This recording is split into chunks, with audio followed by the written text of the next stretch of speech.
Halo Achievers, selamat pagi buat kita semua. Pertemuan kita kali ini, kita akan membahas tentang perilaku produsen dengan dua input variabel. Sebelumnya, kita telah membahas tentang perilaku produsen dengan satu input variabel. Dalam hal ini, kita akan mempelajari tentang dua hal yang berbeda. Yang pertama adalah isoquant dan yang kedua adalah isocost. Baik, kita mulai dari yang pertama adalah isoquant. Iso adalah sama, quant adalah kuantitas. Jadi, isoquant adalah kurva yang menggambarkan jumlah produksi yang sama dengan dua input variabel, yaitu tenaga kerja dan modal. Jadi, dua input tersebut terdiri atas tenaga kerja dan modal menghasilkan jumlah produksi yang sama, adanya kombinasi antara faktor produksi modal dengan faktor produksi tenaga kerja, dan bukan menghasilkan jumlah produksi yang berbeda. Untuk lebih paham, mari kita lihat penjelasan berikut ini. Baik, kita perhatikan contoh dalam tabel berikut ini, di mana ada 4 kombinasi. Kombinasi A, modalnya 1, tenaga kerjanya 4. Kombinasi B, modalnya 2, dan tenaga kerjanya 3. Kombinasi C, modal 3, dan tenaga kerja 2, dan kombinasi D, modal 4, tenaga kerja 1. Masing-masing menghasilkan jumlah produksi yang sama, yaitu 200 unit. Nah, kalau ditanya, mana kombinasi yang paling tepat dan paling sesuai? Jawabannya adalah sama. Karena apa? Karena semua menghasilkan jumlah produksi yang sama, yaitu 200 unit. Dan mana yang paling tepat untuk digunakan dalam kegiatan produksi? Jawabannya adalah tergantung dari situasi. Kalau dalam proses produksi, kita akan melihat hanya kondisi saja. Jika modalnya 1, maka tenaga kerjanya 4. Jadi kita akan melihat kembali di tabel yang sudah disediakan. Achievers, bagaimana kurva yang menggambarkan tentang jumlah produksi yang sama di dalam isoquant?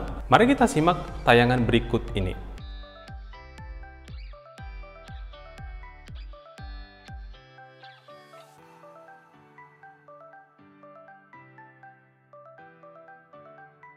Dari kurva yang sudah disajikan tadi, kita akan bisa melihat ciri-ciri dari kurva isoquant. Yang pertama, cembung atau konveks dari titik origin atau titik nol. Yang kedua adalah tidak berpotongan. Dan yang ketiga adalah isoquant semakin ke kanan, maka jumlahnya semakin besar. Isoquant bergerak dari kiri atas menuju kanan bawah. Yang keempat, menurun dari kiri atas ke kanan bawah. Ini menunjukkan bahwa kurva isoquant tidak linear. Baik. Yang kedua, kita akan mempelajari tentang isocost. Isocost adalah kurva yang menggambarkan dua jenis input, yaitu tenaga kerja dan modal, dengan menggunakan biaya yang sama. Untuk lebih jelasnya, mari kita perhatikan tabel berikut ini. Cost itu sebesar 1 juta, di mana modal dan tenaga kerja itu dikombinasikan. Jika tenaga kerja itu 0, maka modalnya adalah 5.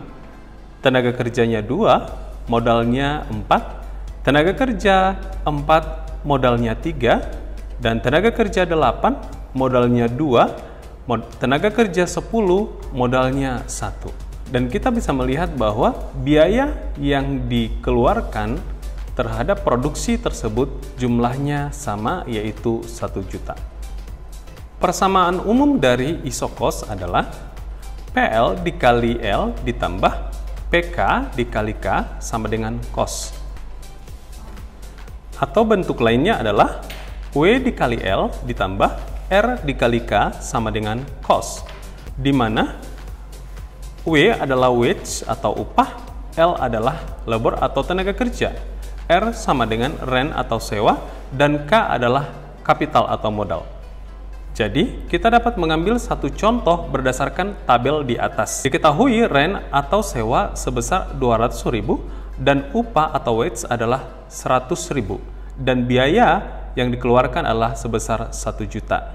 Jadi kita bisa menggunakan rumus yang ada di atas, W dikali L ditambah R dikali K sama dengan 1 juta. Di mana kita dapat melihat di tabel bahwa modal sama dengan 5. Jadi, 100.000 dikali L ditambah 200.000 dikali 5 sama dengan 1 juta. 100.000 L ditambah 1 juta sama dengan 1 juta. 100.000 L sama dengan 0. Jadi, kita bisa melihat tenaga kerja berdasarkan tabel di atas sama dengan 0. Untuk selanjutnya, kalian dapat menggunakan rumus tersebut untuk mencari kombinasi antara tenaga kerja dan modal.